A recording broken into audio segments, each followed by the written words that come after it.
एक बार दो सज्जन बैठे हुए थे, एक छोटी सी बच्ची थी, एक अमीर आदमी बैठा था। वो अमीर आदमी बोला, भैया हमारे घर पर भगवान की बड़ी कृपा है, हमारे घर पर तो बेटे ही बेटे, तुम्हारे घर पे तो दो बेटियां भर हैं।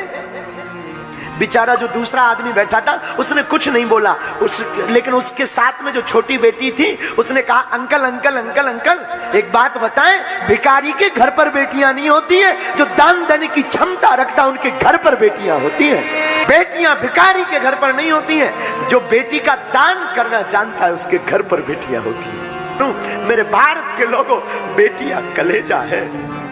किसी की बेटी तुम्हारे घर पर बहू बनकर आई ना, उसकी अवहेलना मत कर, उसको ताना मत देना कि तुम्हारे पिता ने कुछ नहीं दिया। जिसने अपनी जान का टुकड़ा, अपने प्राण का टुकड़ा, जिसे 20 साल खिलाया, पढ़ाया, बढ़ाया, आंगन में कूदी फुदकी चहचहाती रही, जिसने रातों दिन इस घर में अपना नाता जोड़ा, एक रात में वो संबंध तोड़ करके तुम्हारे घर की बहू बन जाती है, इससे बड़ा तुम्हें क्या चाहिए। प्रत्येक अभिभावक से हमारी प्रार्थना है, अपनी बेटी को ऐसा संस्कार देना, मेरी माँ, हे माताओं, जब वो जावे तो तुम्हारा नाम रोशन करे उस खानदान में जाकर। उन्हें रामायण पढ़वाना, गीता पढ़वाना, उनको शास्त्र सुनवाना, और बेटियों को केवल घर का कामकाज नहीं बताना।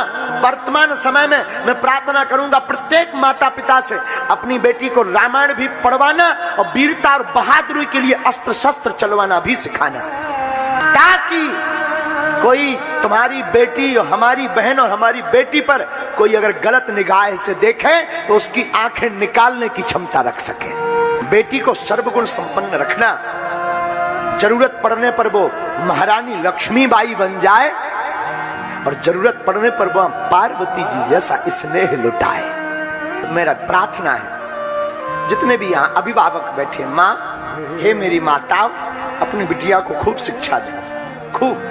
बिटिया, ससुराल जाना, ससुराल में तुम्हारा पति ही परमेश्वर है, बात बात पर लड़ना मत।